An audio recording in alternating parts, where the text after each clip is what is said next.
Welcome to VCR, Vintage Cinema Rewind. We're bringing old movies to new viewers. I'm Blake. And I'm not sorry, and I'll not apologize, and I'd as soon go to Dublin as to hell. Okay, we're As doing someone Barry who's Lyndon. as someone who's been to Dublin, I'm like, yeah, I get it. I'm just kidding. Dublin's lovely. We're doing Barry Lyndon. Hey. This is the deep dive. Full spoilers ahead. If you haven't seen this one, go back and check out the primer episode. That's right. And this weird little movie, or this weird large movie, rather, is definitely deserving of your time. Absolutely agree. It's one of my favorites. Hey. Where do you want to start with a movie in grand of a scope as this? I guess we need to start with Barry himself, don't we? Yeah. The character of Barry. So, Well, and I think that, where exactly do you want to start with Barry? Because this whole movie is about Barry. This whole movie is about Barry. I feel like you always get mad at me for asking this question, but like, this is something that I was wrestling with while watching this movie. For maybe the first half of this movie, I was kind of like, I kind of like this kid. Yeah. This kid, like in air quotes, because he's older than I am. But like, you know, like not the character though. like I actually found myself kind of, and again, we talked about this a lot in the primer, but like, you don't get a lot of interiority with Barry, right? Right. He's not really a conventional protagonist in that, you know, a protagonist almost always has a goal they're working towards, and it's about how they grow and change along the way, right? Yep. He starts with a goal, which is to marry his beautiful cousin, I guess. He sort of then just ends up floating around Europe during the 7 Years' War. So his only real goal at that point is to just survive and kind of escape combat. Well, and one of the big themes of the movie that gets talked about a lot is fate and destiny. And so I think kind of you're almost touching on that in the sense that, like, there are definitely times where Barry's just feels like he's being pulled along by bigger things happening around him. Right. Like he seems, and I think the narrator's tone kind of lends to this as well. Like it seems as though he's largely an ineffectual protagonist. In the sense that, like, so the film opens with his duel with the British guy who's marrying his cousin, Lord Quinn or something. Yeah, John Quinn. John Quinn. The duel itself is dripping with tension. Yes. You know, like it's very much like almost Western style, right? Yep. And I was watching this movie, and, you know, Roger Ebert said that film was like a machine that generates empathy. I was watching this movie like, people actually did this?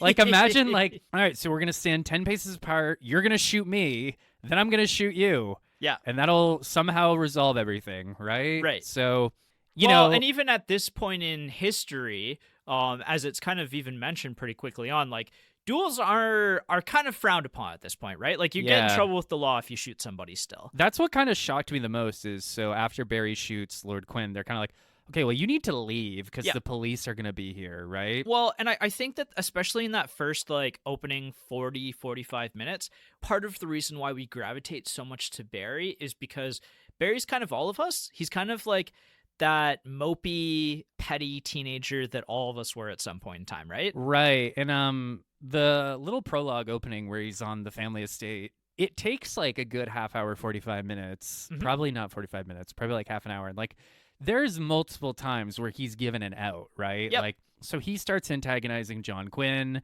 and his family. They give him multiple opportunities to like apologize and walk away. Right. You know, but he's just infatuated with love. Like he's again somebody that we've all been at some point, especially in our teenage years when we're trying to figure stuff out, right? And you spend a lot of your childhood watching princes and princesses having like romance and love and all of these things. Like that's kind of one of the big narrative features, especially to maybe, I don't know what things are like now for kids, but like that's felt like the 90s. That's, you know, like every single animated movie that you and I watched. Right. Like you could very clearly see how, so the whole idea is they want to marry, his uncle wants to marry his daughter off to John Quinn because they're broke, right? And John Quinn has a salary of 1,500 guineas a year.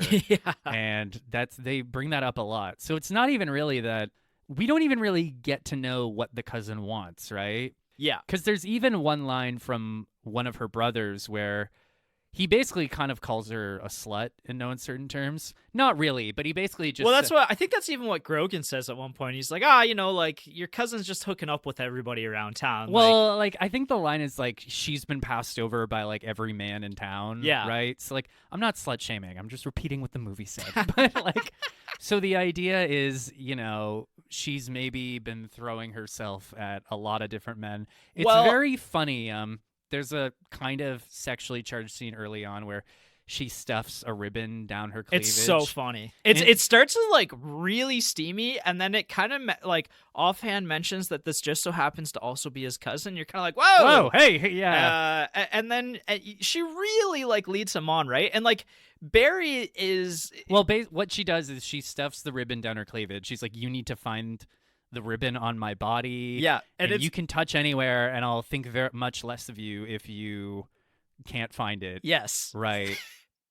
And it's such a great scene too, because it like you can feel the steam, like it's pouring out of the screen, right? Right. And it's funny too because Barry looks in her hands. Yeah. And he doesn't see it, and he's just like, I can't find it. He like doesn't look anywhere at all. He's just like, yeah, I need to leave right now. Yeah. So yeah, I can remember being in my early 20s and women making overt passes at me, and I'd just be like, haha, okay, bye. Yeah. So it's great. It's like such a rockin' scene to get us started off. I guess one thing we should mention that we didn't mention in the primer is that this movie does have like a really good sense of humor about it. Yes. It's a very dry British sense of humor. Yeah, very pointed. Like, even on this kind of topic as well, like there's a quote that I absolutely love that I wrote down where the narrator says, Barry resolved never to see Nor again, but such resolutions, steadfastly held for a whole week, are abandoned in a few moments of despair. And I'm like, who among us hasn't had that, right? Like, who among us, especially in your teenage years, were like, I'm never going to talk to that girl again. And then like a week later, you're like, God damn it. Yeah. I'm back in. Yeah. You son of a bitch, I'm in. Yeah. It's just, like I said, it feels like you can feel like a connection to Barry very quickly. Yeah. Anyways, going back to the duel. So like we never find out, like, does his cousin... There is a very funny scene where Barry returns the ribbon. Yep. And then John Quinn sees this, and he reveals an almost identical ribbon. Mm-hmm. And he tries to call off the engagement. And the cousin is very clear, like, oh, he's just a boy. Like, don't even worry about it, right? Yep. I think with the duel...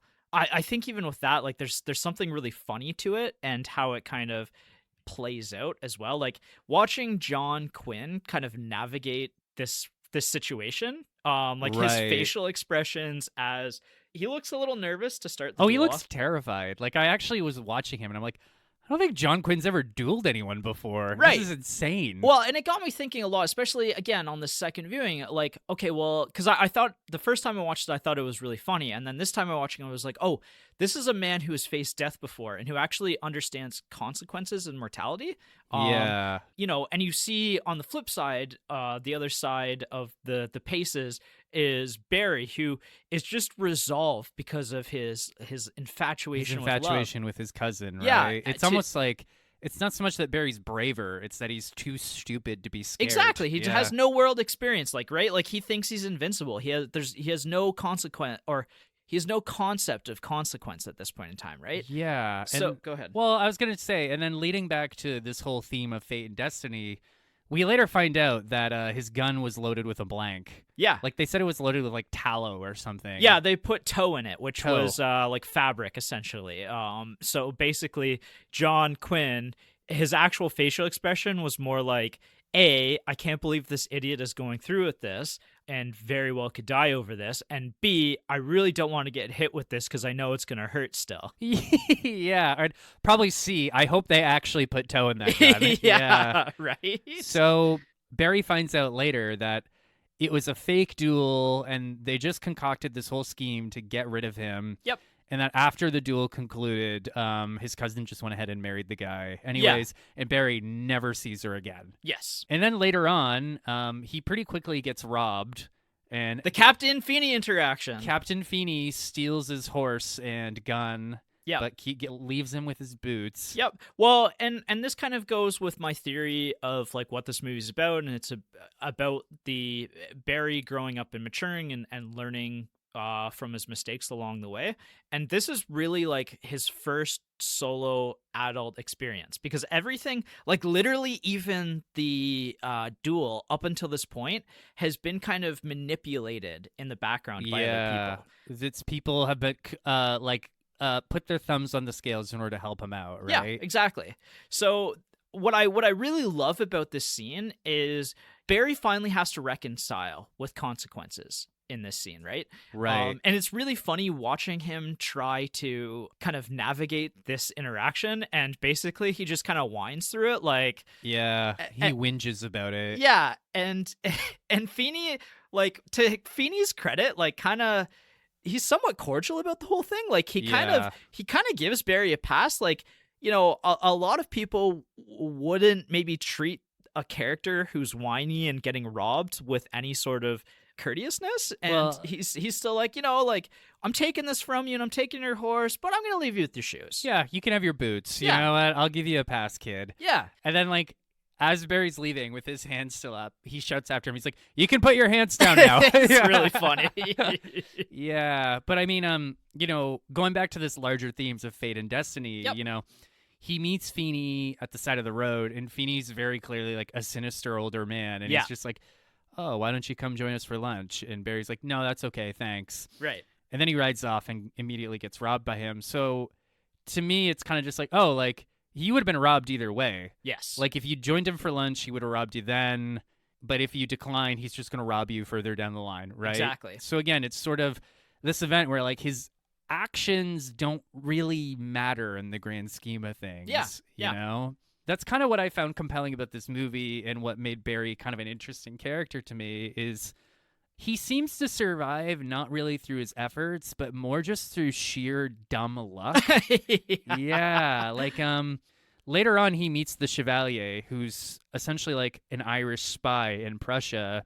Yeah. And at that point, well, they suspect he's a spy. Right. I don't know if the movie ever confirms or denies what he is. I think he's just an opportunist. Right. So Barry's Prussian employers, and I'm using that term very loosely, they want Barry to pose as like a spy, an infiltrator, to find out what the guy knows. Yep. And Barry, in a weird like fit of passion, cries and confesses everything to this older man. Immediately. Yeah.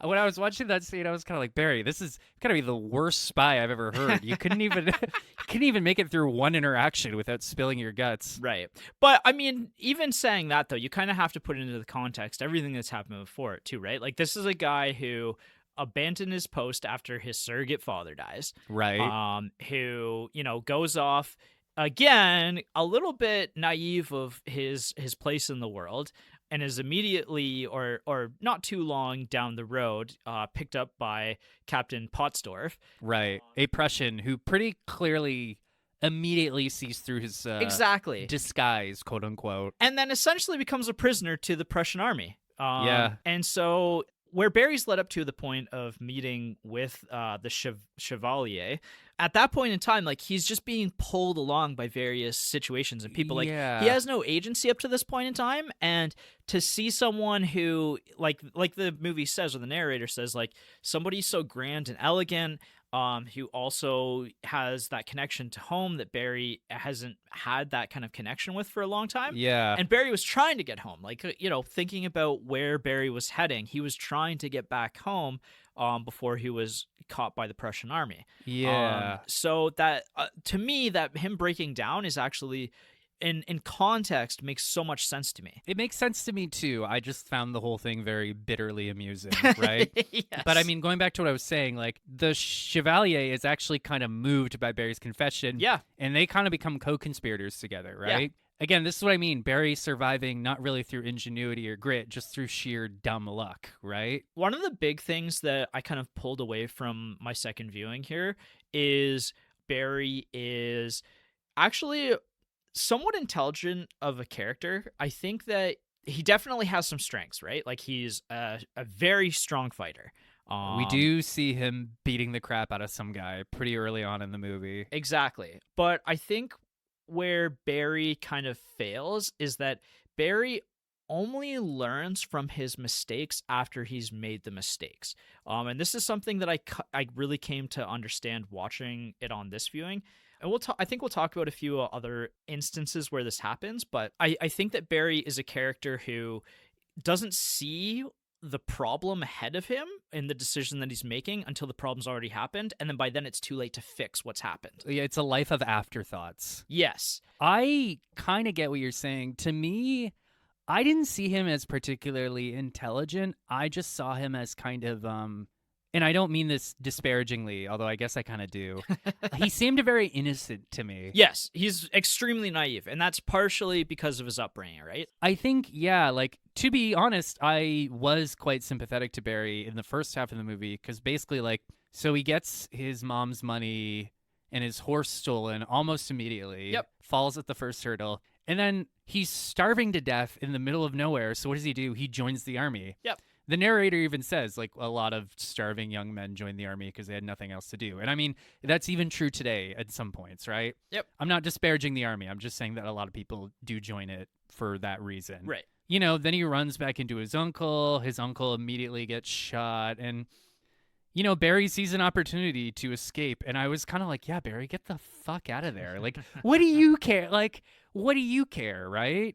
Yep. And then he's posing as a messenger and like making his way across Europe. And I was kind of like, go Barry, go, get out of here. Right. And, you know, I even had some empathy for the kid where I was like, I'd probably do the same thing. Right. Because the movie does do a good job of briefly showing you the horrors of war. Like when, you know, I don't know what you call it, like turn of the century tricorn combat with the cunning strategy of walking directly into gunfire.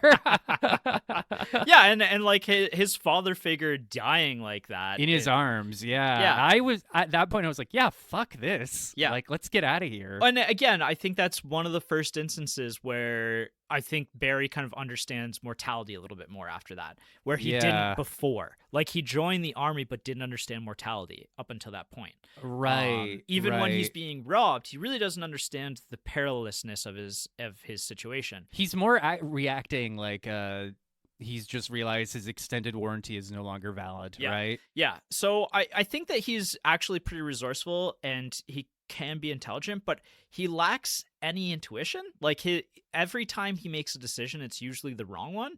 And he kind of reminds me of the TV show Succession a little bit. Kendall Roy's character, Jeremy Strong, who there's a point like in the later seasons where somebody says like, oh, you know, Kendall understands the game, but he doesn't know how to play it. Like, he understands all the pieces, but he can't put them together, essentially. So tragic. Yeah. Yeah, I just even the whole idea of like posing as an officer, I went for a little bit there. I was like, this is kind of clever of him to just pose as a messenger, because like, you're a courier, you can go wherever you want, right? Right.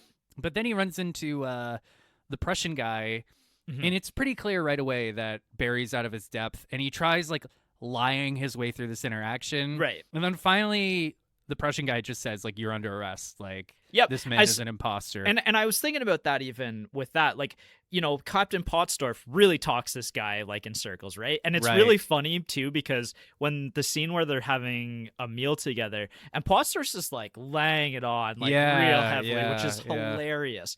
But it's the second that he can prove his lies that he just immediately is like, all right, you're under arrest. All right, you're under arrest. And then, you know, instead of being thrown in the gallows or hung, he's part of the Prussian army, right? Yep. Well, and even at that point in time, they also say, you know, like Barry falls into a pretty bad sort. Like, you know, the Prussian army is essentially made up of liars, cheats, and thieves. An army of thieves and whores, because it's just they were so short on manpower, right?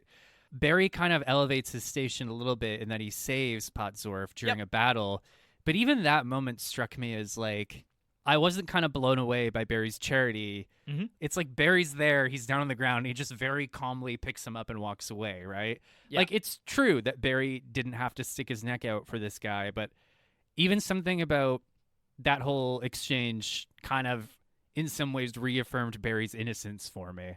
You know what I mean? I mean, in defense, though, like, everybody else in the army runs away at that point in time, and Barry is the one who kind of turns back and pulls the captain out from underneath the beams that fall on top. Yeah, that's true. Like, you know, I don't want to diminish that moment, but just something about it, like, I don't think Barry was thinking long term about how can I use this to my own advantage. It's just like, oh, this guy's on the ground. Whoop, now he's off the ground, right? Yeah, I don't think Barry learns about opportunism until he meets the Chevalier. Yeah, and I guess that kind of ties into what I found to be the biggest theme of this movie, and that's fatherhood. Yes, absolutely huge. Yeah, so the movie opens with Barry's dad getting shot in a duel. Yep. Which I actually found a very arresting opening. Mm-hmm. That's the moment where I was like, I need to stop playing. I need to stop playing New Vegas and pay attention, Yep. right? So Barry grows up without a dad, but he's got kind of this like string of father figures scattered throughout the movie. Mm-hmm. Like he's got Grogan, the uncle in the army who, conspires to fake this duel with John Quinn. Then he's got Captain Poldorf, the Prussian guy. Yep. And then he's got the Chevalier, who's this complete scoundrel who just survives by cheating at cards. Yeah, it's great. Yeah, it's significant to me that the movie opens with Barry's father dying. I did do a little bit of research in this movie before we started recording, which is unusual for me, which kind of shows how much I liked this movie. But I forget who it was, but someone said Barry's not necessarily a bad guy. He's just an innocent man who lacks guidance. Yeah. Yeah. Yeah, and he kind of latches on to whoever the nearest father figure is and kind of follows in their footsteps. Right. He joins the army because of Grogan. Well, sort of. Yeah, he joins the army because he doesn't have any options. But he probably sticks with the army longer than he normally would have because of Grogan, right? Yeah, because he's probably thinking like, oh, well, this is how my uncle made his career, so I may as well just do this, right? Yeah, and then as soon as Grogan dies, and again, he understands mortality at that point, is when he's like, oh, this is the wrong spot for me. Yeah, I don't want to walk into gunfire for another 6 years. Yeah, he's a man of adventure. Kinda, yeah. Then he kind of latches on to Poldorf because after that whole exchange, Poldorf kind of takes a liking to him. Then he meets the Chevalier, this kind of older man in a powdered wig with a powdered face. And then Barry's like, oh, I can just survive by cheating at cards and dueling these highborn assholes who won't pay their tabs. Yeah, they kind of form a bond very quickly together. And the Chevalier teaches him a lot. Quite a bit, yeah. And also, not only that, but I think that those two, probably more than any other father figure in the film, round each other out as well, right? Because kinda, yeah. Because part of what makes Barry such a great teammate in these schemes is that Barry can also back them up by fighting. Yeah. He becomes their debt collector, essentially. Right. So, I mean, you've already seen the movie, hopefully, if you're listening to this, but like a lot of these highborn assholes won't pay their tabs when they find out, when they lose at cards. To their defense, the Chevalier and Barry are cheating. One of my favorite scenes in the movie is just the deadlock stare between the prince and the Chevalier, and the prince saying, I think that you've cheated me. I cannot say how. And they're just the pure anger and restraint between the two of them as they talk this out, right? Yeah. And he's like, but I'm not going to pay you because I know you've cheated me, and yet I can't say why or how. Right. Which becomes kind of like the big pivotal moment of Barry's life, right? Again, because that kind of leads them to escaping Prussia, which is awesome. That's pretty cool. I mean, I will say that while all this is going on, I'm still kind of on Barry's side. Yeah. Because on the one hand, I'm like, again, I'm putting myself in his shoes. I'm like, I only joined the army because I was starving and needed a warm meal. I watched my uncle get shot. Then, I escaped. Then I got recaptured. Like, part of me was like, fuck it, Barry. Like, you know what? You're ripping off all these rich assholes. Do it, man. Yeah. Just do it. I think that's partially why the first act is so compelling, because at that period of time, and, maybe even a little bit now, it feels like, you're born into your place in the world, and it's very hard to move up. Specifically in this period of this movie, it was near impossible to have any kind of lateral move up in the world. And Barry, somehow, through just all of these different chances of fate, is able to kind of continuously rise up. And he's a social climber. Yeah, exactly. Whether it's destiny or just his own dumb luck that this keeps happening, it just kind of keeps working out for him until we get to the turn of the intermission. Right. So just leading into that, Barry and the Chevalier essentially decide that despite how much money they're raking in, cheating princes out of their money at cards, they're actually still kind of broke. Yeah, and part of it also is they say that they can really only spend that money because they're constantly moving because of what the job requires they can really only spend that money on like, clothing and stuff that they can travel with them, because this is a job that's on the road. This is the hustle, right? Yeah, so they're like high class pool sharks or comedians or something. Exactly. Right? Exactly. So yeah, it's like they're living large, but like they can't stop moving. Yeah. He basically just seems to see a rich noblewoman with an ailing, much older husband, and he's just like, that one. I'm gonna marry that one. Yeah, and at the end of the day, at this point in time, Barry's a hardened opportunist at this point. And that's something that I really like that this movie portrays that. It kind of brings into context, especially the first act of the movie, and the importance of like showing this like unbelievably steamy romance between him and his cousin, which is ultimately kind of like a joke. Undone. Yeah. Again, we never know if the cousin reciprocates or if she's just kind of toying with the poor guy. And it kind of seems like she might be just toying with him, right? Yeah, really. But at this point in the time, Barry doesn't have that same naivete about love. Like, he's really just become an opportunist, but he understands how to like play the part of a hapless lover, even if he doesn't feel it himself anymore. And even the narrator kind of says like Barry hadn't concerned himself with love for some time just because of circumstances. But now he's just decided, okay, that one, right? Yeah. And what's kind of ironic about this is Lady Lyndon is so depressed at this point. Like, her life hasn't quite worked out the way she wanted it to, obviously. Well, she's married to this ailing, old guy who even the narrator says has a lot of different diseases. Yeah. Yeah. And he's kind of an asshole, too. In his defense, like... He is getting cucked by Barry pretty hard. Yeah. She's ready to literally jump into his arms from the first time that they meet, essentially. Yeah. And Barry's just like so disenchanted or disenfranchised by this world that he doesn't even care. Like he's like, I'm in it for what you can do for me kind of thing.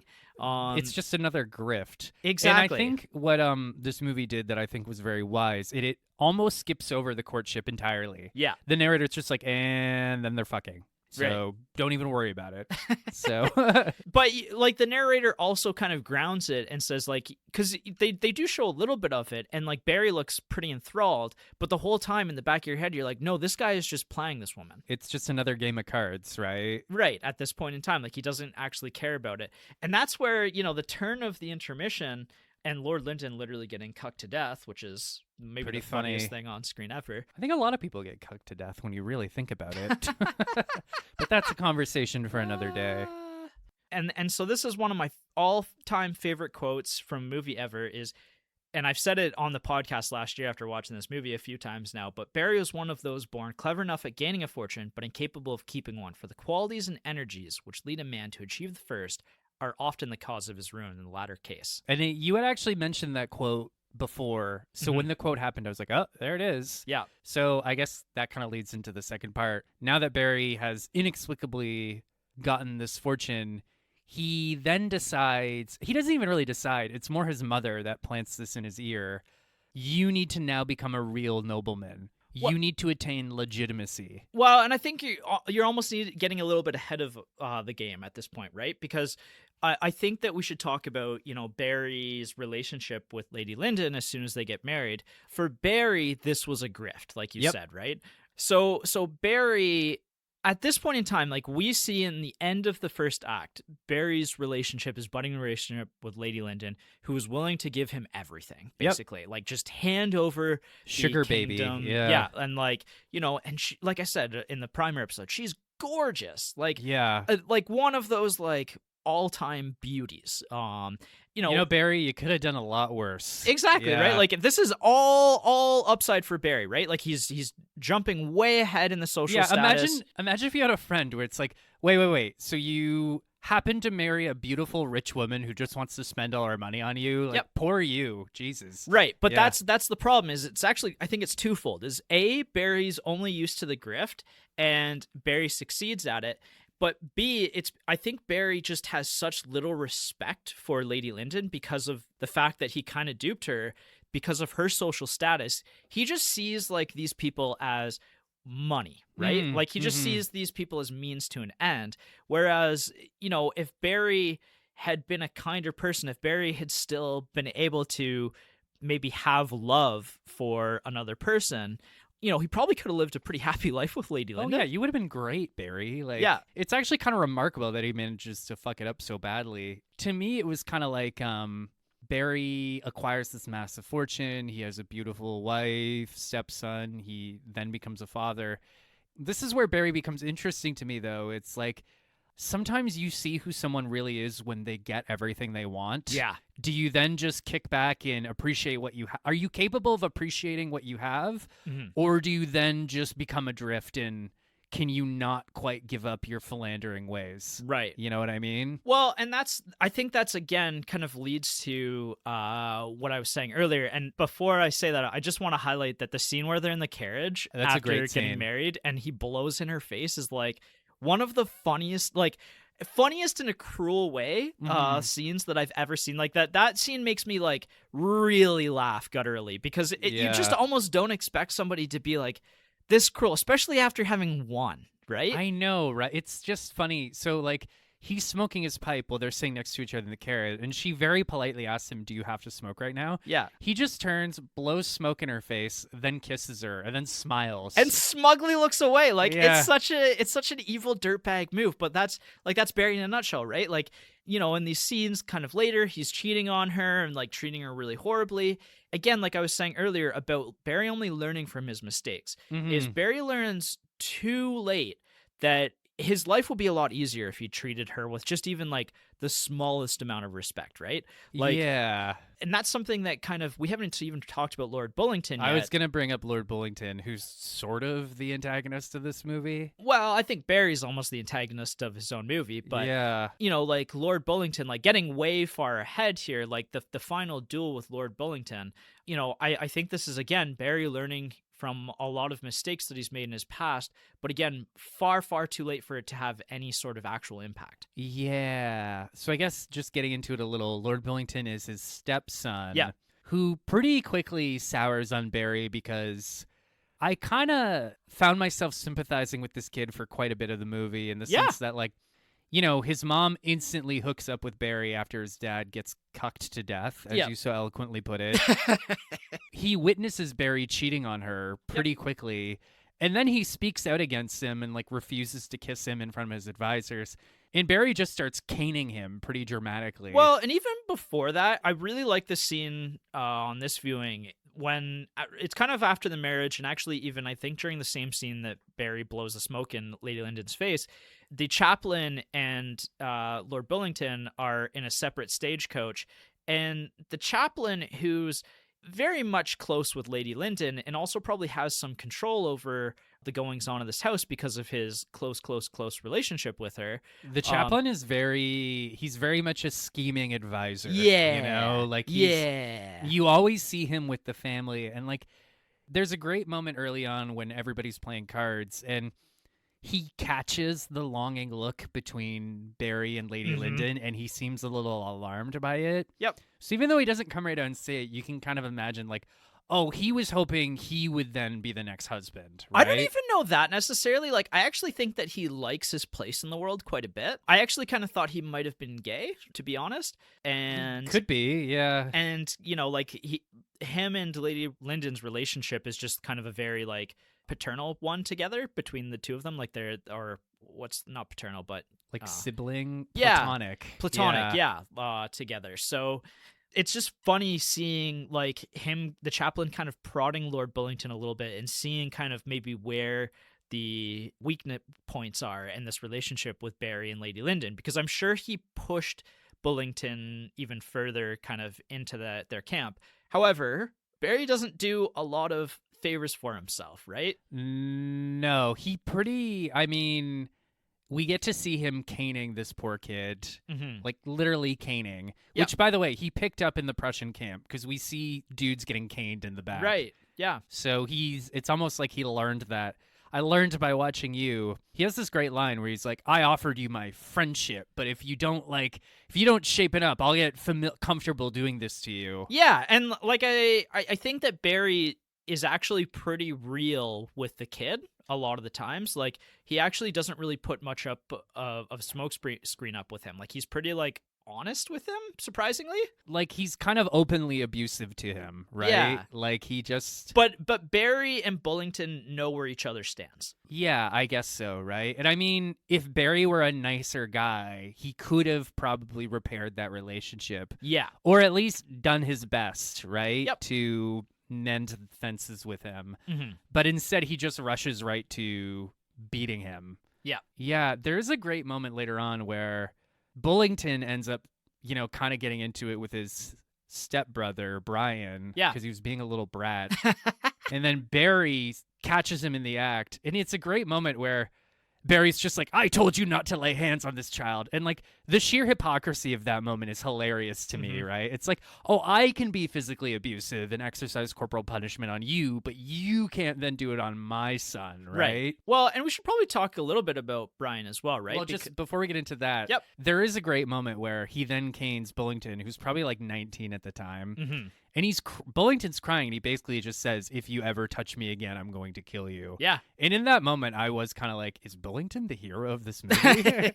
Yeah. Short answer is yes. Kind of. The relationship between Brian and Barry is a pretty central end point of this movie, right? Because the first act of this movie is about Barry and his relationships with his father-like figures and him never having a real father of his own.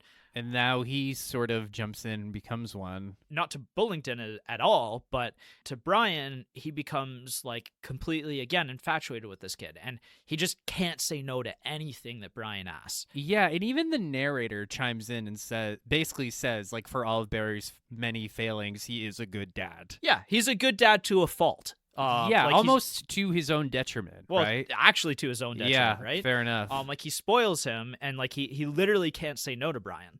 Bullington maybe doesn't care for Brian just because there's a resentment there that this kid's treated so much better than he is. Yeah. The only real substantial interaction we see between the two of them is the kid pestering him in their little schoolhouse, and then Bullington retaliating. Yeah, and I think Bullington's like trying to keep him at a distance because I think Bullington is actually a pretty intelligent character, especially like when he's a kid. You can see like this intelligence and this understanding of adults that maybe most other people don't even suspect Barry of, right? But at the end of the day, Brian is an extension of Barry, and so if pushed, Bullington, his response to like what happens is pretty extreme, but also it's kind of like a reaction to everything that Barry's done to him up until this point as well. Well, I think showing Barry exercising corporal punishment does really make you sympathize with Bullington because, like, I mean, that's abuse. Yeah. Like, that's physical abuse. Yeah. Right?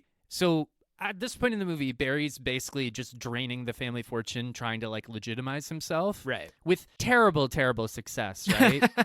Well, he's spending a lot of money and he's rubbing a lot of shoulders, and it seems like and this is again maybe one of those moments of fate where it's like, okay, he's overextending the family wealth. However, if this kind of all works out, Barry and Brian will be ultimately extraordinarily wealthy at the end of this, potentially. Right. And I guess maybe I'm not defending Barry, but his mom is the one who's like, well, it's none of it's your money. It's your wife's money. You need to legitimize yourself, and that way you and Brian will be taken care of, right? Right. So you kind of get where he's coming from. At the same time, you'd think most people would just be like, I'm married to this beautiful, wealthy woman. I'm just not going to fuck this up. Well, and I'll be fine. And I think that maybe the mom, who's also clearly an opportunist, recognizes that Barry hasn't been all that great to Bullington, and Bullington maybe doesn't have all that much incentive to take care of Brian or Barry.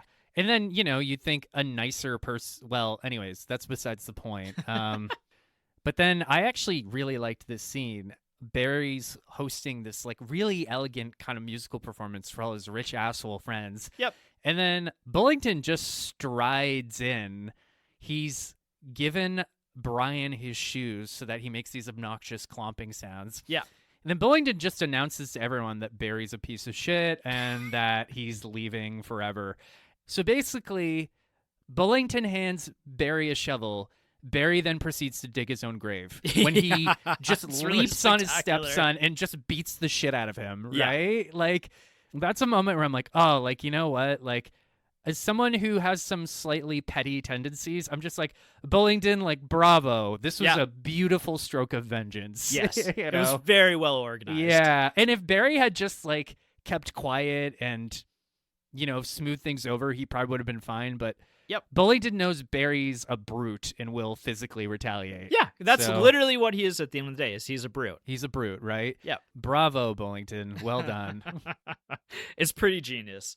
So after him leaving, that's where we get that narration of the foreshadowing of tragedy, that Barry is going to die penniless and childless.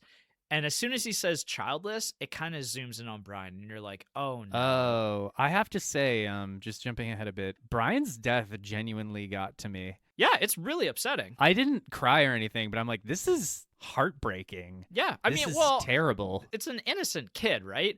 Who pays for Barry's sins. Like, he essentially, like, because Barry can't say no to this kid and spoils him rotten, it ends up being ultimately Barry's fault that this kid dies. Yeah, I mean, basically Barry, he wanted a horse, so Barry bought him one, even though they're already on the brink of financial ruin. Yep. He makes his son promise that he'll wait till his birthday and he won't go ride the horse without his permission. Even his mom's like, you're never going to ride that horse without your dad present. Yep. But of course, the kid sneaks right off, gets on the horse with no one watching, falls off, and, like, they don't really explain what happened, but he just falls off the horse. He breaks his neck or something. Yeah. Yeah, the scene where he's in bed with his parents and he's like, am I going to die? And he's like, no, of course not. Yeah. And then he makes his parents take his hands and says that, like, they're going to be nice to each other after he's gone. Like, the kid is smart enough to be like, oh, shit, I'm dying. Yep. Like, I'm not getting out of here. Yeah, I mean, it's a completely devastating scene, right? And and the kid's asking Barry to retell his favorite story, and, like, it's genuinely one of the most upsetting scenes I've ever watched in a movie. It definitely is. Describing it all out loud, it almost sounds like maudlin or melodramatic, but the way it plays out is genuinely, like, I was like, oh, fuck. Like... And again, credit to Kubrick's idea of putting that narration in there, because this is a development that takes place over like 20 minutes, half an hour of the movie, and it's a slow-moving train wreck, and as soon as he buys the horse, you know that something's going to happen with this horse, and, like, you just know where things are heading, and it's really upsetting to not be able to get off that train. Yeah, no kidding. The other thing that credit to the story and the screenplay, Brian's death opening up that chasm of despair that Barry has to live with, I think that kind of rehumanizes him, because there's a large chunk of this movie, especially in the second act, where Barry becomes kind of a monster, right? Yeah, he's just this total piece of shit. But then after his son's death, he just kind of becomes like an empty shell. Yeah. Right? Like, we don't really get much out of him after that. Mm-hmm. We see him in these, like, big wide shots where he's just kind of like drunk, sprawled out in a despair coma. Yeah. I mean, like, they say he becomes an alcoholic after, and, like, Lady Lyndon's clearly also in, like, these horrible fits of despair as well. Like, neither of them is anywhere near happy. Yeah, and I think it also shows just how broken their marriage is at this point, that, like, they're not really able to comfort each other. Yeah. To the point that when Bullingdon shows up and wants his vengeance, Barry almost seems kind of, I don't want to say surprised, but he seems kind of nonplussed by the whole thing. Yeah. Which I guess that takes us to the duel. Even before that, right? Like, the reason why Bullingdon finally comes back is because the chaplain and the accountant scheme to have Barry's removed, right? Like, because Barry's mom, essentially, in the absence of any sort of decision making between Barry and Lady Lyndon, she becomes the person who's the de facto controller of the wealth. And I thought that his mom was interesting to me as a character, because, I mean, the film doesn't really go into detail whether or not she's doing a good job, but we see her in the office. She calls the chaplain in and basically just says, like, yeah, you need to leave. Like, given our current financial situation, like, we can't afford to pay you anymore. Right. And then the chaplain says, well, I don't need my wages, but I can't leave Lady Lyndon right now. And she kind of tells him, like, I forget what her exact words are, but she kind of implies that he's part of the problem and needs to leave. Yep. And she's kind of right. So I actually said this to my partner, Sarah. I was like, it is kind of interesting because she's just this old lady who spent most of her life completely penniless, and now she's suddenly almost running a pseudo corporation. Yep. It kind of just made me think, like, how many people would rise to the occasion when presented with a task that complicated?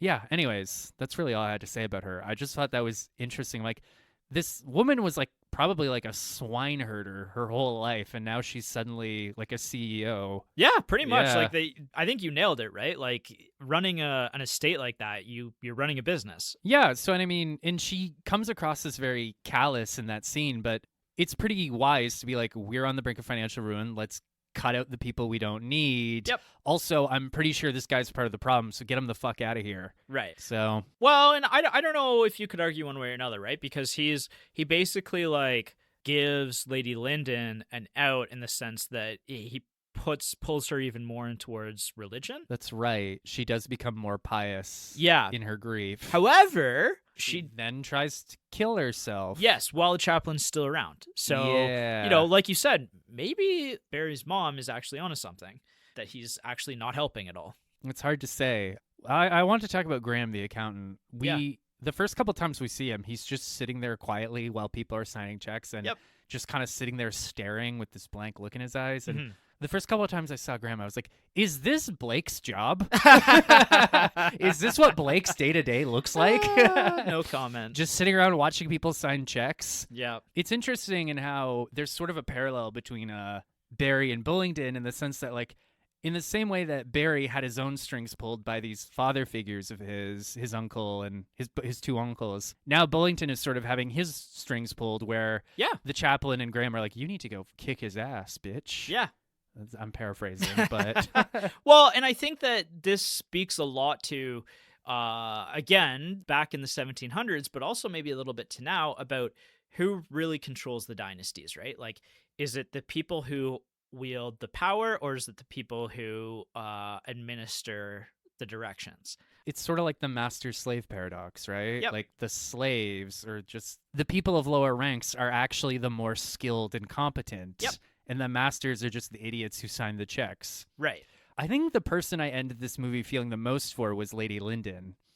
You know, Barry is tanking her whole estate, and there's a lot of great scenes in like that little central office where they just keep handing her checks to sign. Yeah. You know, and she just passively, without even really thinking about it, is just putting her signature on everything. She, without a doubt, has the least amount of agency in this entire movie. Despite being the real power behind the throne. Yeah.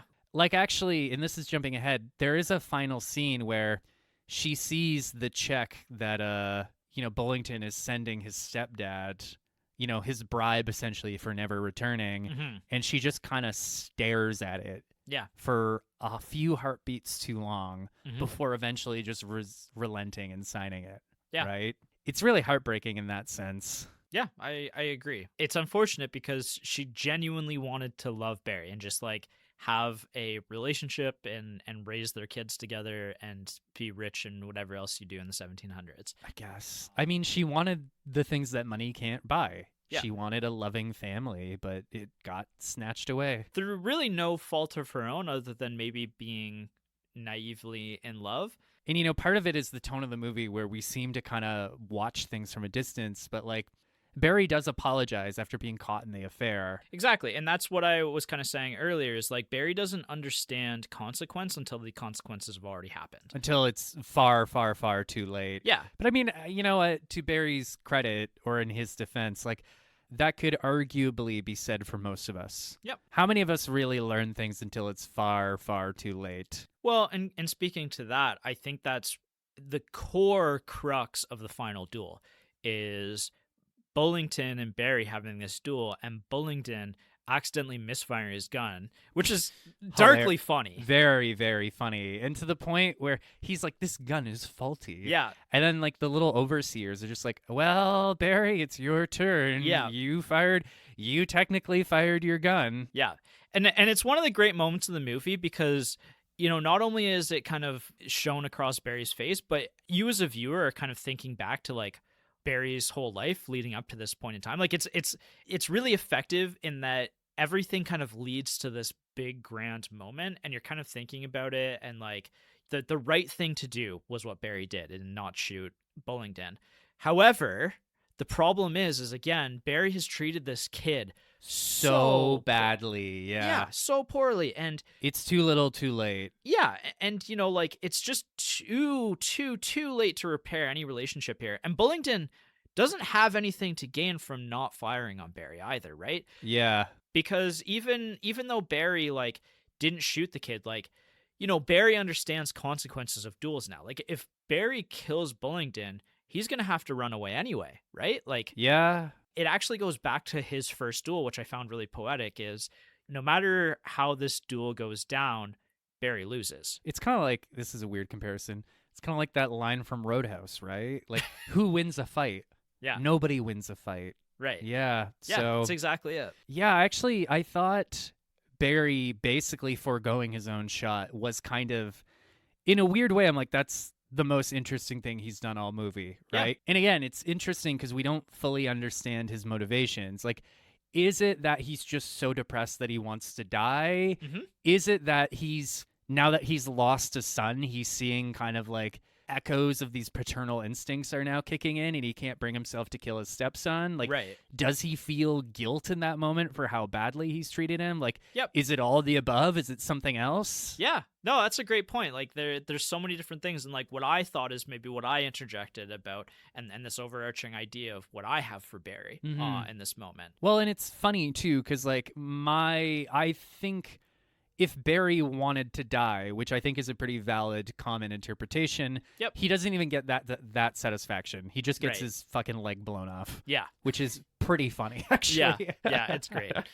And I'll also say as well, like, from a technical standpoint, like, the final scenes with him having his leg blown off are like, how the hell did they do this in 1975? I know, right? There are some effects in this movie, like Brian falling off the horse. I was kind of like, did they literally throw that kid off a horse? Like, how did they shoot that? There are things that are genuinely mind-blowing how they were able to technically... And that's just Kubrick in a nutshell. Like, there's so many times in his movies where I'm like, how the hell did they do that? Well, I think it's funny that I was reading a little about Kubrick, and I don't know if this is true or not, but, like, he did so much research on topics and subjects that, like, even experts in their field were like, how the hell did he know that? Yeah. Like, I mean, he spent years like preparing for not even this movie. And then we'll talk about that in a couple minutes. But yeah, and kind of just pivoting because he had so much knowledge of this time period to making this movie instead. Yeah. Anyway, Barry gets his leg blowed off. And then his stepson essentially bribes him to fuck off. Yeah. He's going to get an allowance of 500 guineas a year. Yep. Which I don't know what that translates to. I don't think it was a lot back then. Because if you think about it, like 30 years before that, there was another family going to be saved by the 1,500 a year. That's a good point. Yeah. You'd think, though, that like that's an entire household. Like, he probably could have... What I found kind of tragic, and again, I don't know because I'm not a historian/economist, but like... Mm-hmm.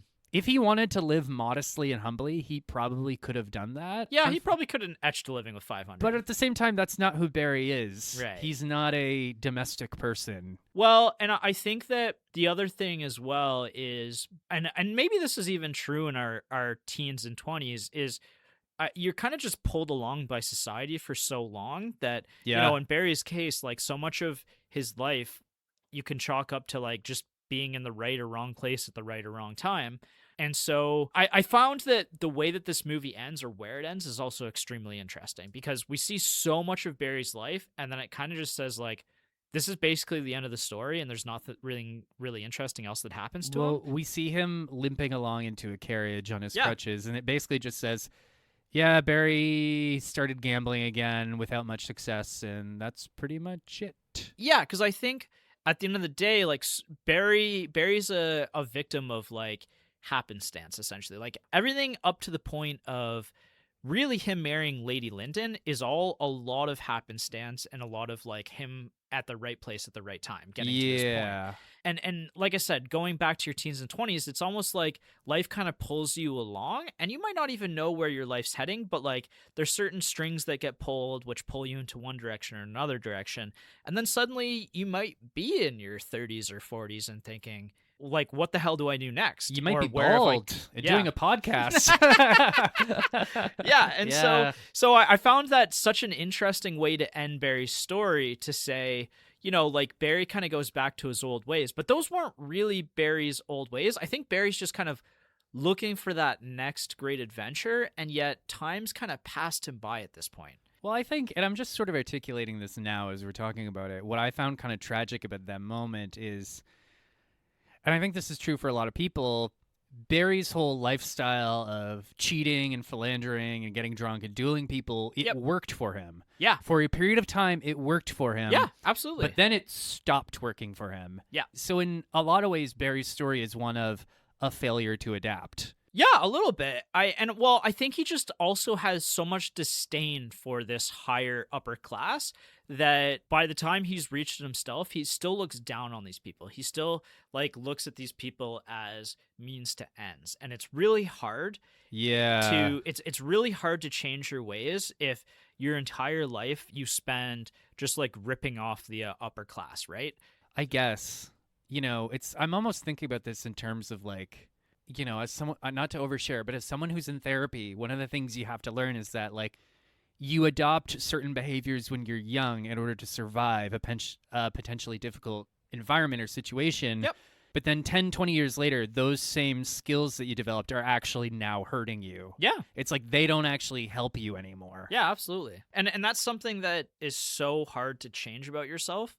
And clearly in this movie, it basically is telling us that for Barry, he can't change. No, and I mean, even that whole thing about, and I'm repeating myself, but like thinking about it, I'm like, you know, a smart man probably could maybe just take his yearly allowance and be okay with it. But like Barry's got that dog in him. He's not going to be okay with that shit. Yeah, and this is maybe a little bit too much of a tangent, but I don't know, maybe I'll keep it in, maybe I won't. You know, when you're building wealth, like one of the main things in building real wealth is about the preservation of capital. You know, like why take unnecessary risks when you can take, you know, you can stretch yourself a little bit because there's no reward without risk, but if you get into a gambler's mindset, and like, you know, I've seen this time and time again with something like cryptocurrencies where oh god, you know, crypto, it's kind of like roulette where if you keep putting money on red or black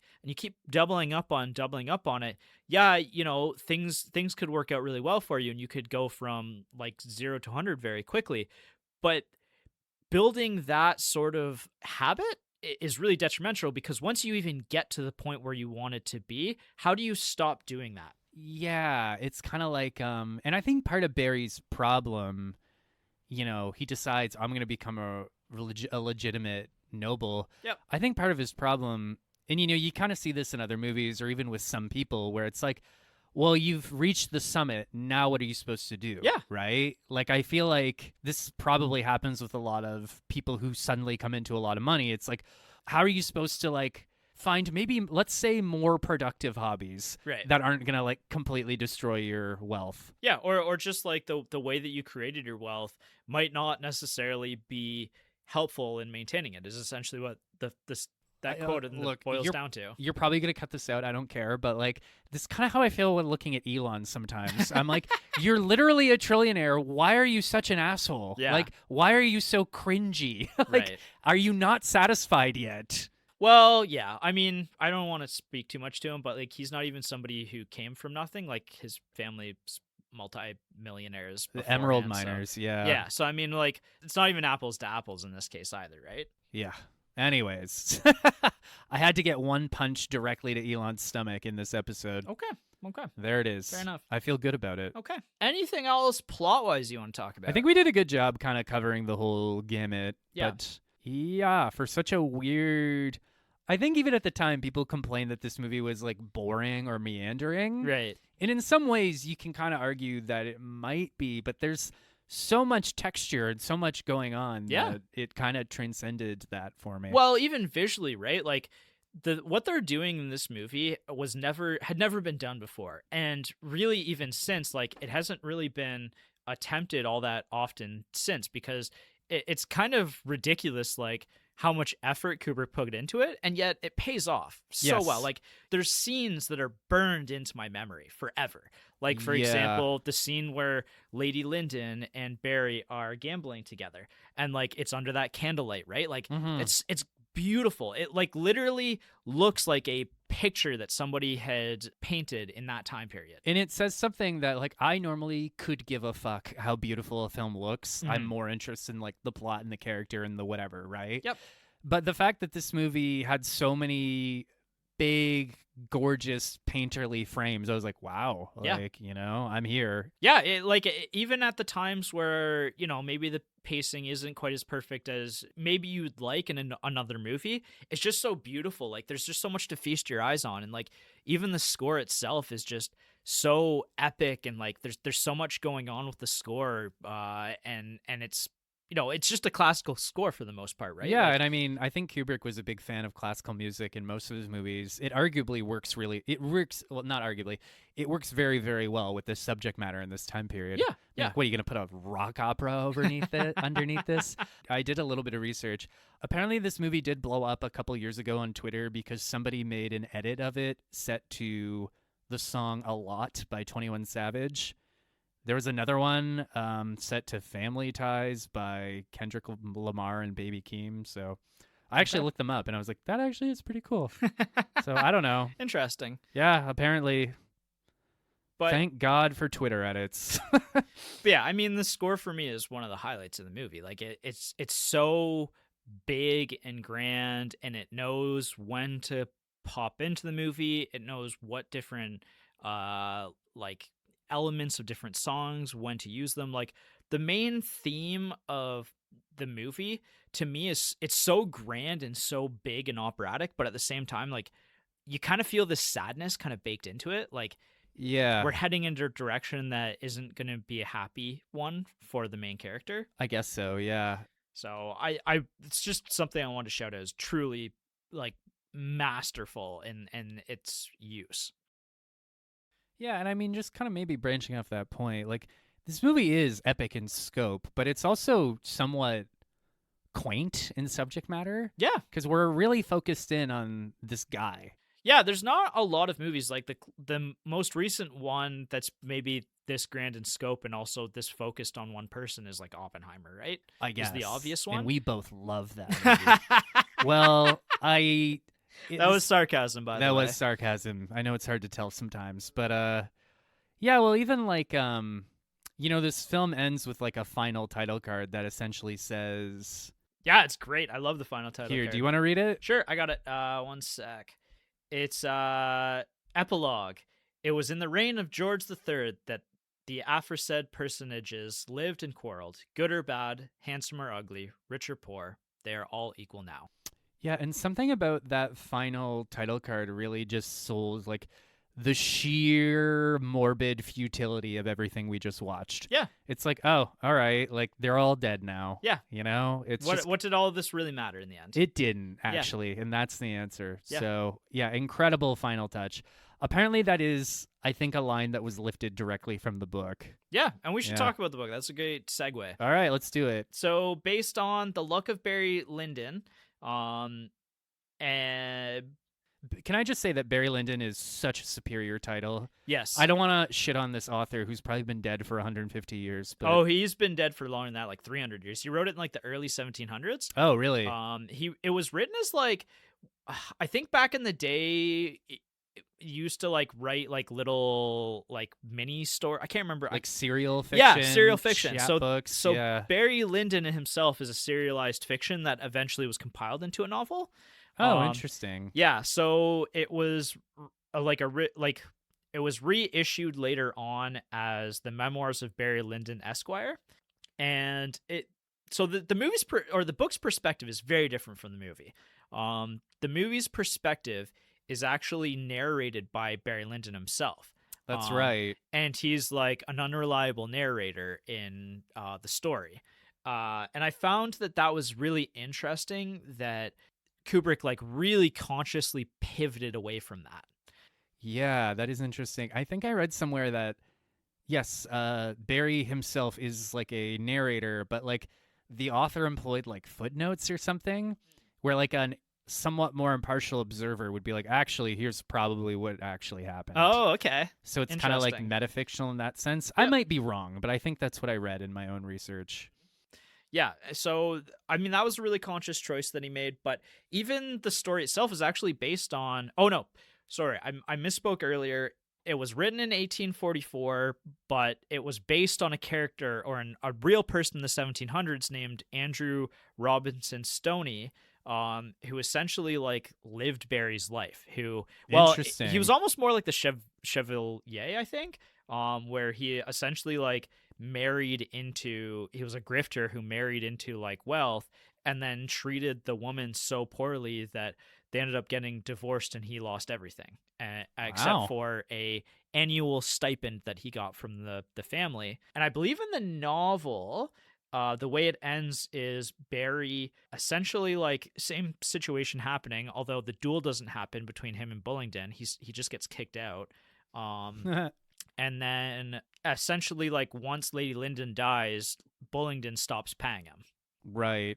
Okay. Interesting. Yeah. Well, the movie's narration does say that he died broke and childless. So yeah. So and that might be, you might be able to infer that Bullingdon isn't going to pay him forever, but it's just very like apparent in the novel. Apparently the novel's a lot more comedic in tone as well. Oh, really? So yeah, because partially because of Barry like narrating it himself, I think. Well, there are some great scenes in the movie where he's telling Brian, his son, about his adventures in the war, and I mean, we've been following Barry long enough to know that he's so full of shit. Yeah. So like, just these tall tales that he concocts are so funny. Yeah. He'll be like, and then I jumped over the wall, and the king showed up, and he asked me how many heads I'd cut off, and I told him this many, and then he started crying, and he told me I was the greatest hero ever. Yeah, it's great. Those stories only work on an 8-year-old boy. Yeah. Any older, you're like, I think my dad's full of shit. Like, anyways. Yeah. The only stories that you can consider accurate about your parents are the ones that your parents' friends tell. Yeah, that's a good point. Actually, now that I'm in my 30s, my mom sometimes shares these stories with me that are kind of sad, and I'm just like, oh, okay, that's a true story. Yep. Yeah. Yep. Shit. The other kind of significant thing that I wanted to mention about the book is it's considered that this is the first English novel that is a novel without a hero. That it's the first novel written in the English language about an anti-hero. Really? Yeah. I don't think that's true, but really? It's considered, yeah. I mean, the book was written in the mid-1800s, so... Yeah, this is one of those situations where I'm like, I'm like the prince in that scene now where I'm like, I think you're wrong, but I can't prove it. Maybe it is true. I don't know. Effects and filming. This was originally... Candles. Yes. We're going to talk about candles. But before that, the reason why this movie came to be is because Kubrick wanted to do a Napoleon movie. He always wanted to do a Napoleon movie, like his literal entire career. He was very close to doing one, and then in the 70s, somebody else made a movie called Waterloo that commercially failed, and so totally bombed. Got pulled. Yeah. So, but at this point in time, like, and they said it during the 7 Years' War anyway, but like the amount of research, like you said, Kubrick did beforehand, like he wanted to do something this time period regardless. So yeah, I think it was pretty resilient of him to just pivot. Yeah. It's not like he threw out all that research or all that knowledge. No, not he just at all. Pivoted. Yeah. Well, and he found this writer, and the writer himself had another book that he was originally going to do. William Makepeace Thackeray was the writer. And the other book, after kind of obsessing over it, he kind of came to realize that it wouldn't really fit as a movie. Like he was a movie maker, not a TV maker, and TV was a lot different back in the 70s, right? Yeah. We didn't have like 8-part miniseries that had A-list actors in them, kind of thing. Yeah, at that really. point in time. So he decided that, you know what, that story wasn't going to fit into a feature-length film. And so he ended up doing the Barry Lyndon story instead. But yeah, I mean, again, pretty resilient of Kubrick to just just be like, fuck it, I'm gonna do this instead. And then I guess we kind of mentioned this earlier, how he ended up landing on Ryan O'Neal as Barry Lyndon. But he basically was told by the studio, you have to pick one of the 10 most famous stars of this year. And ironically, like Ryan O'Neal was in that top 10 at that point in time, but A, he wasn't really like, this wasn't a performance that people were expecting from him, and B, like, that was actually the most famous he ever was, and his fame actually kind of dipped pretty quickly after this movie. Well, I think people gave his performance a lot of shit at the time. Yeah. But I don't think that was his fault. I think it's actually a very good performance. So do I. Yeah. And I mean, he obviously went on to do other things, so it's not like it killed his career. But... Yeah. But the do you know who the other like frontrunner was for this movie? Wasn't it like Jack Nicholson or something? It's Robert Redford, actually. Oh yeah. Yeah. So like, I guess Robert Redford and Ryan O'Neal are both his like their ancestry is Irish, so they both kind of fit into those characters. I guess they kind of look Irish. Yeah. Yeah. But it would have been a really interesting. I think this movie would be very different with Robert Redford in it. Well, I don't know a lot of Redford, but he's so handsome and so charming that I think it would almost like it almost wouldn't work. I did find that it was kind of funny to me and I've already said this, the first little chunk of the movie when they keep acting like this 34-year-old man is 16. Mm-hmm. But I mean, you just kind of got to roll with the punches. Yeah. It's kind of like the Stranger Things effect, right? Where But he plays naive so well. Well, that's my whole thing. Is I was like, okay, is he supposed to be 16, or is it like a failure to launch situation where he's like It's like a stepbrother. He's like one of the stepbrothers. No, seriously. Like, is he like, is it like Arrested Development? Yeah, Arrested Development, or just like, we all know those guys who are just like 35 and have never done anything with their lives. So I mean, both interpretations are kind of valid. So, I'm thinking all these Step Brothers quotes right now. Yeah, Barry, you need to get out there and join the war. I mean, you're 35. Most people your age are dead already. If you don't go join the war, I'm going to go teabag your drum set. No. I would sooner go to hell than let you teabag my drumstick. Anyways. Yeah, and so Marissa Berenson had a lot of nice things to say about Stanley Kubrick, because Stanley Kubrick was known a little bit as a tyrant by this point in time on set, doing like 100 takes of scenes and stuff like that. Yeah. What I did find kind of funny is that he basically, like, he kept this movie as like very secretive. Like, he didn't really tell anyone what this movie was about. He basically just told her beforehand, this is going to be like a 17th century or an 18th century like costume film, and stay out of the sunlight for a few months because I want you to be really pale for this movie. And then he also, I guess, during filming was really shy around her, which, I mean, I get it. I get it. She's so beautiful. I don't think I would constantly be like talking. I don't think I'd be able to make direct eye contact with her. Yeah. Yeah. Yeah. It's wild. I don't know if anybody's ever been this attractive on screen before. Yeah. Or since. Wow. So the one actor who put Kubrick in his place just through sheer pretty privilege. Yeah. Wow. Yep. And we talked a little bit about the cinematography. You can get really into the weeds about like the different kind of cameras they use. Like, they were using cameras that NASA had developed to capture kind of the particular lighting. There's a lot online about like how they shot scenes with the candle lights. I was reading that the candles were special candles that had 3 wicks instead of one to kind of add that extra lighting. And the actors really didn't have a whole lot of space to move. Like, you pretty much had to either sit or stand or whatever in a very particular spot in order for the light to capture you just right. Okay. And the cameras themselves, like, there's a lot of scenes in this movie where there's some pretty long shots that the camera just kind of slowly pans out and into, like, the basically like the art style of that time. Like, we see kind of, there's so many shots that it basically looks like a portrait of a scene of some sort of portrait that I've seen from that period. Okay. Yeah, there's definitely a lot has been said about, a lot has been said about like the painterly aesthetic of this movie. Yeah. And it's William Hogarth is apparently the painter that they based a lot of those shots and frames on. I just Googled it really quick, and there's one particular one that literally looks like this scene where Barry's kind of like lying in the chair near the end when he's in his drunken stupor. There's a picture where there's a guy who looks like that. Interesting. So, yeah.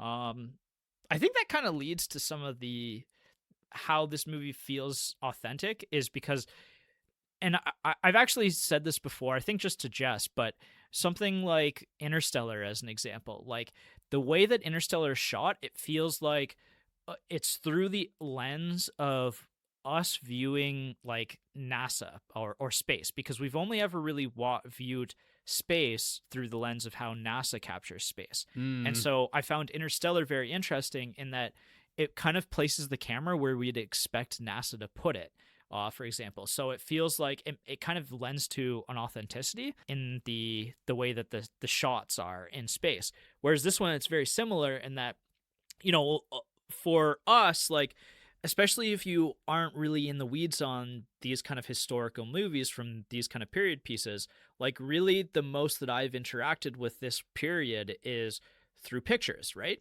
That's a good point. Yeah. So to me, it lends that authenticity to it because this is kind of what I expect from this period to see. Yeah. I mean, again, I think you said earlier, it's almost kind of feels like we're time traveling watching this movie. Yeah. Yeah. It really does. Oh, Leon Vitali, elder Lord Bullingdon, actually did throw up during the final duel for real. That was a real hurl. Oh, gross. Yeah, they wanted him to real hurl, so he basically, right before that clip where he throws up, he swallowed a whole raw egg. A whole what? A whole raw egg. Ew, gross. Yeah, so that was the one scene, I think, in Stanley Kubrick's filmography where he only asked for one take. Wow. Which, to his credit, this is a little fun fact. After the fact, Leon Vitali and Stanley Kubrick became partners for their filmography, for the rest of Kubrick's filmography. Yeah, I read that. He became like his assistant for the rest of his life. Yeah. Yeah. And like even after he died was like a big champion of his films and like restoring them and just like taking care of his estate, essentially. Like they were very close after this. Yeah, which is kind of, I mean, there are worse lives, certainly, than being Stanley Kubrick's assistant. Yeah. Well, sometimes, you just kind of meet that person that you just kind of click with, from not even from like a romantic perspective, just from like a professional perspective, and it just kind of works out. I obviously, me being me, I looked into like how they shot the final scene with Barry missing his leg, and it was just kind of a trick of lighting and special effects where they like put his leg up, like they just fold his leg up behind him. It's kind of like this is what's cool about pre-CG is that filmmakers actually had to be like clever and inventive to pull shit off, right? Yeah, and because of that, I think they pulled off some really ingenious things, right? Right. That felt more realistic. Like, if this movie were shot now, they'd just put, like... It'd just be a green screen. Yeah, they just put, like, a long green stocking on and be like, all right, we'll just digitally brush it out, right? Exactly. And so... I don't know if this is legit or not, but I found this on the internet. So they had a stunt double kind of playing Barry with one leg, but it didn't work at all. Okay. And so Stanley Kubrick suggested that Ryan O'Neal get his leg amputated for the scene. And Ryan O'Neal was not sure if Kubrick was serious or not. So that's pretty funny. Yeah. He probably died not knowing that he was serious or not. We'll never know. Yeah. The last thing, I forgot to mention this earlier. I said that there's two characters who appear that the accountant in this movie, Graham, plays a character in Indiana Jones and the Temple of Doom. There's actually two Raiders of the Lost Ark villains in this movie as well. Okay. So the prince who thinks he's been cheated plays a Nazi in Raiders of the Lost Ark, which I actually can picture him. He looks like a Nazi, doesn't he? Yeah. And Pat Roach, the guy who fights fist fights with Barry, which we didn't even talk about that scene, but when he first joins the army, and he's like this big hulking man. He also fights Indy in Raiders of the Lost Ark. Is he the guy who gets torn up by the I think so. propeller? I'm pretty sure it's him. That's pretty. It is funny how like with acting, you're kind of at the mercy of your genetics. Yeah. Because some people, you look at that guy, you're like, you're gonna play a brute for the rest of your life. Absolutely. You know what I mean? Well, he probably was a wrestler or something beforehand, right? Yeah, just this big guy with this like big old beard and floppy mane of hair. Yeah. I wish I brought that scene up earlier, because I think that kind of again speaks to my thoughts on Barry. And Barry's a brawler, and that scene almost doesn't feel believable that he could take this guy down. But you watch it, and Barry gasses the guy essentially, right? Yeah, like Barry just kind of like has some really nice footwork, and maybe that speaks to Ryan O'Neal. Fun fact, was a boxer before he became an actor.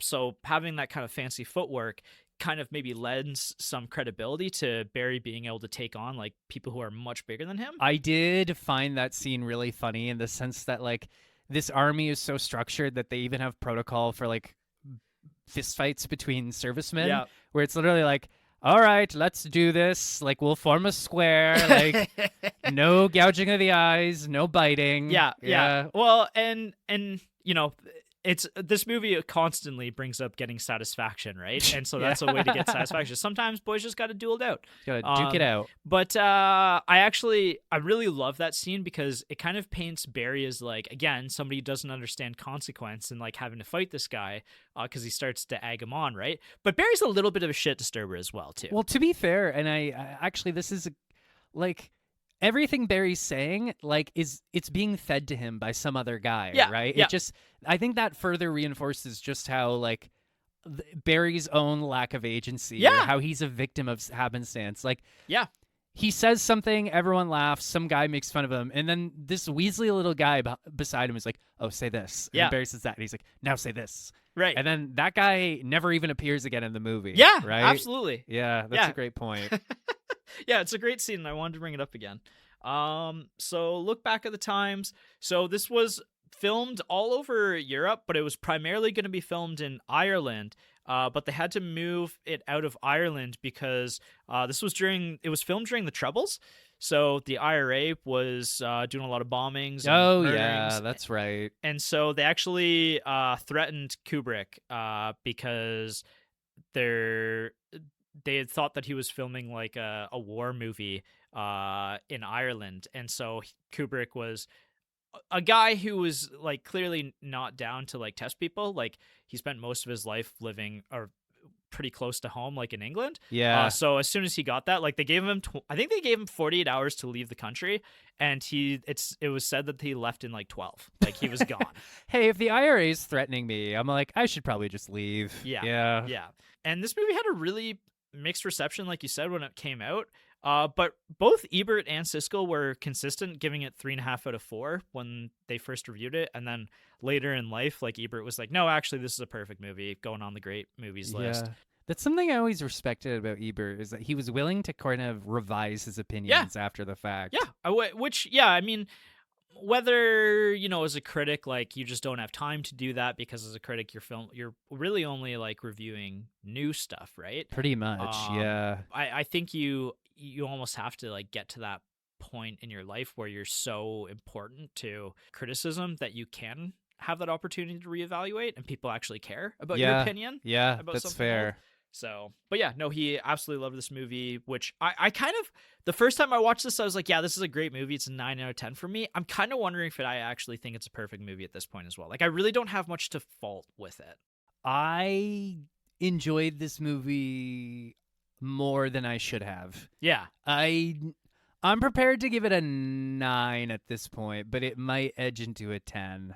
Yeah, it's a movie that you kind of have to sit with, and I think, again, like I said, multiple viewings actually kind of helped me pinpoint some things in this movie. Well, and that's the other thing, too, is that, like, this isn't something I would normally like from a movie or a story, but, like, I saw it 2 days ago. My short-term memory is so fucking bad, but, like, it's been 2 days, and I can still vividly remember this movie. Yeah, because it's like a portrait. Yeah, exactly. So I was listening to a YouTube video earlier, and this one finance guy that I listened to was talking about poetry of all things. He was kind of like, he's like, poetry is something that you sip on like wine. He's like, it's not something that you are supposed to just immediately consume and kind of throw away. He's like, you have to let it sit with you a little bit. And I was like, that kind of is. That's a good comparison. Yeah, I was a like, finance bro said that. Yeah, it was interesting. It was very interesting actually. And then he did Walt Whitman's one of his more famous poems, and I listened to it for like 40 minutes and him breaking it down. So that's me in a nutshell, I guess. The duality of Blake. The duality of Blake. So this one was nominated 7 times at the Oscars in 1976. It won 4 times. So I'll tell you what nominations it received, and you guess the 4 that it won. I might have looked this up already, but I kind of forget. Okay, well, he was nominated for Best Picture, Best Director, Best Writing, Screenplay, and Adaptation, Best Cinematography, Best Art Direction, Best Costume Design, and Best Music. Is it costume design, music, and art direction? Yes. Yep, you're right on all those. The only one that you missed is cinematography as well. Yes. That tracks. Yeah, I mean, this is so I kind of had to look up like what year it was kind of competing against in Best Picture. And it's a pretty great movie year actually, 1975. So One Flew Over the Cuckoo's Nest won Best Picture. Of course, yeah. Which is a movie that I've actually never seen.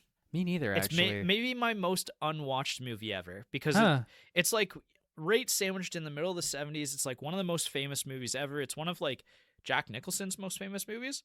I think it's arguably the movie that made him a star. Well, he was a star before that. Yeah, he's someone who I feel like Jack Nicholson has always been a star, frankly. Yeah. He probably came out of the womb a star. But, so it's this, Barry Lyndon. Can you guess the other 3 movies from that year that were competing in Best Picture? One Flew Over the Cuckoo's Nest. Barry Lyndon.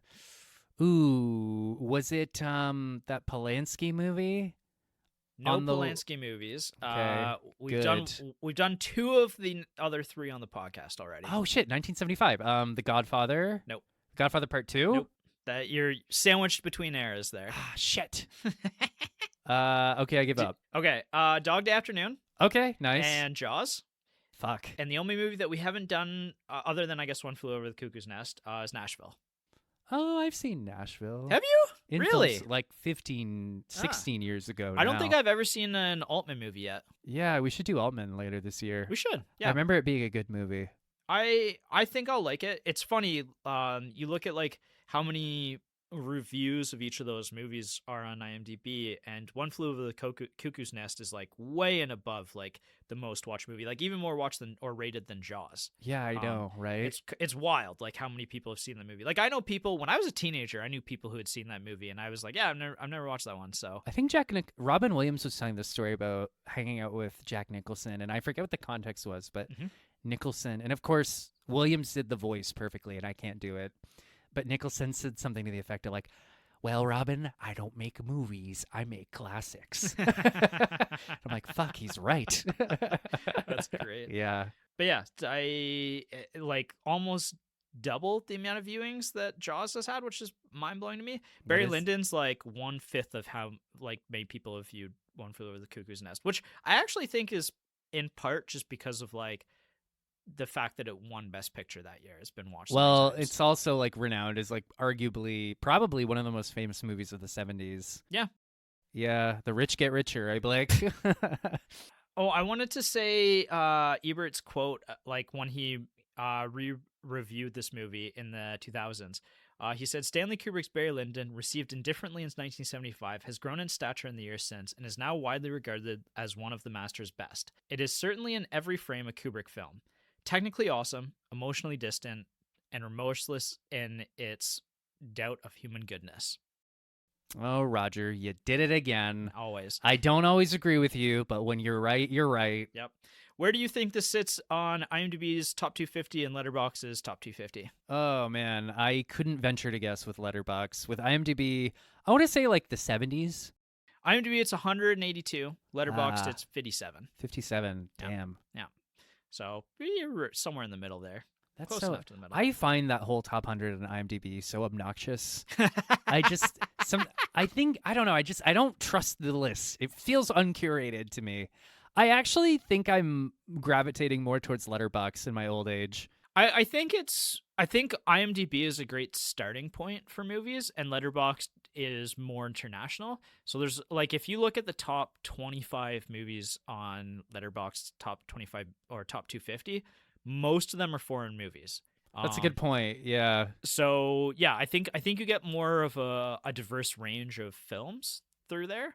Whereas like IMDb, IMDb was created in like the early 2000s, where access to the internet, like it was an American website, so access to that would have been North America. A lot of those reviews are like 20 years old. It's just too, right? like, what is it? The prison movie. I'm drawing a blank. No fucking... What's the number one movie on IMDb? Shawshank Redemption. Yeah, it's like sometimes I'll meet somebody like, did you know that Shawshank Redemption is the number one movie on IMDb? And I'm like, it's been the number one movie on IMDb for 25 years. Drop it. Yeah, which is a great movie. Like, it made it in my top 100, but I didn't think it was anywhere. I think it's in like my 30 or 40 range. Yeah, see, that's what I mean when I say I just find that top 100 list obnoxious. I'm just well, it's an aggregate, right? It's like a million people's opinions, and if a million people give one movie a 9 out of 10, and somebody somewhere else 500,000 people give a movie 10 out of 10, and 500,000 people give it a 7 out of 10, the 9 out of 10 is going to be the higher ranking one, right? Yeah, I guess. An art's subjective at the end of the day. So. I know. I'm just like, this is my old man. This is my old man shakes fist at cloud moment. I find that top 100 IMDb so obnoxious. Yeah. So personal reviews on The Partner Factor. Let's hear it from you. What do you guys think? Really like this movie. I watched it with Sarah, and I was surprised at how much we were both really into it. Yeah. Like, I didn't check my phone this whole movie. Yep. Which is kind of an accomplishment. I mean, just the fact that it held my attention for 3 straight hours is kind of remarkable. Yeah. In this day and age. Yeah. So, yeah. 2 thumbs up over here. Will you revisit it? I think I will. Not for a long time, but Yep. I will at some point. Kubrick's movies, to me, like I said, I'm a huge fan of Kubrick. He's one of my favorite directors, but I only revisit his movies. Like, I'll probably check out one of his a year to 2 of his a year. Like, I don't. They're movies that you kind of have to forget some elements to, and like, it's fun kind of going back to them a little bit fresher each time. Like, they're not movies that are easy to revisit necessarily. Yeah, that's a fair point. He's definitely not a crowd pleaser. No. You kind of have to be in the right mood for Kubrick. Exactly. Yeah, and that kind of speaks to like his artistic chops, right? Like that he's so particularly himself always. Agreed. Yeah, Jess and I are big fans of this one as well. She had kind of forgotten this because Jess is notorious for forgetting movies we've watched. But we started it. We watch a lot of them. We do watch a lot of movies. But as soon as we started it, she was like, "Oh yes, I like this movie." I was like, "Yeah, I know, yeah. I know." But yeah, I mean, I still think that I might edge out The Shining over this one. Just personal preference. Like, it just kind of marries like 2 of my favorite things in the world, which is Stephen King and Stanley Kubrick. Agreed. And to me, like, that's still always going to be like my number one. But there's an argument to be made that I like this movie a little bit more than 2001. The only kind of thing is, like, I'm such a sci-fi head that like 2001 speaks to me on such a primal level. So I guess so. It's been such a long time since I've seen either of those movies, so I'm not prepared to make a ranking at this point. Fair enough. But yeah, this was, I feel good. I feel like we're starting 2026 off strong. With a banger. So let's keep that streak going. Okay, sounds good. I actually have no idea what we're doing next. I have not thought ahead at all. But I just checked and we're like way into the time on this one. So maybe we should wrap it up here. Yeah. Do you have any closing thoughts about Barry Lyndon? Not really. I think I have no thoughts left in my head. Yeah. They're all on the page. I agree. This was a good discussion. Agreed. Okay. Well, we will see you next time for an unknown to everyone, including you and I, what is going to be next. Yep. We won't even know when the next episode comes out. Okay, well, see you next time. As always, tell your dad. Tell your dad. Tell your mom, too. This one's a Universal movie. This one's for the ladies. This one's for everyone. Yeah. Shut your hole. This one's for everyone. I'm gonna shoot you with as soon as we're done recording. With toe. Toe. I thought the first time I watched this, I thought that they actually cut somebody's toe off and shot him with it. Interesting. Yeah. Well, that's what I'm gonna do to you as soon as we're done recording. Okay, my toe off and shoot you with it? I'm gonna cut my own off and shoot you with it. Okay. That's true. That's the level of pettiness I aspire to. Perfect. All right, we'll see you next time. Bye.